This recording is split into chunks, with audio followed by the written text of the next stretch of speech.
I was walking down the street past Much Music one day, and they had boarded up the windows. It's another show there now, I think, but people worked really hard. I was just a small part of it, in creating a space where Canadian kids felt safe. If you watched, you never felt excluded. If you were of any ethnicity, you were welcome. That was a conscious choice. We worked to let everybody know you're all welcome here. And then this artist that you love, that you listen to that CD every night, now you can meet them. We knew that that kid would be inspired. These were all things that were running through my head over the last few years. And I walked by Much and they closed it off and I was like, man, where is the connection between the fan and the artist? And I said, I'll do it at my house.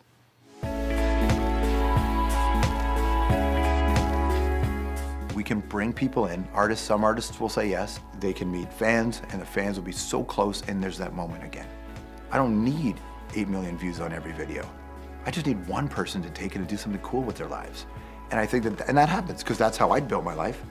I was just inspired by a lot of artists, a lot of musicians, a lot of writers, a lot of things I read and listened to. And that's the kind of stuff that has worked on me.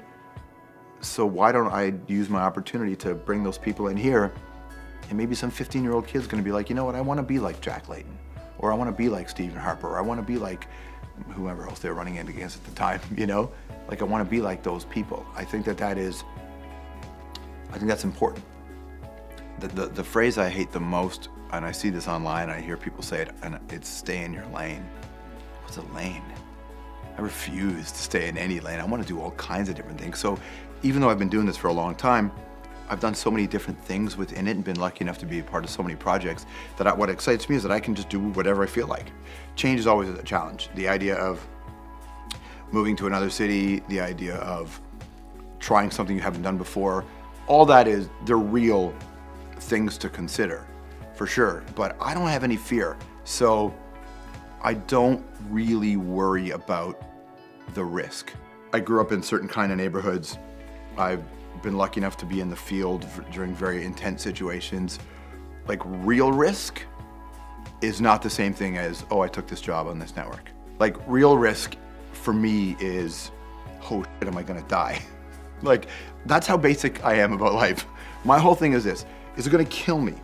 No, I can handle everything else. There's no way I'm gonna let something like my self-doubt stop me.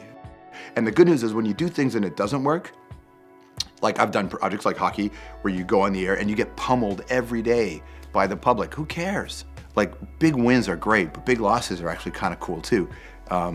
Because you look at the totality of your life and how you spend your days, you sit back and go, man, I left it all on the floor. And that's what I really want out of this life, you know, is to not hold back. I feel like we've done a lot and there's still more to go. But if it ends tomorrow, I can look back at the last 25 years and say, we did our part.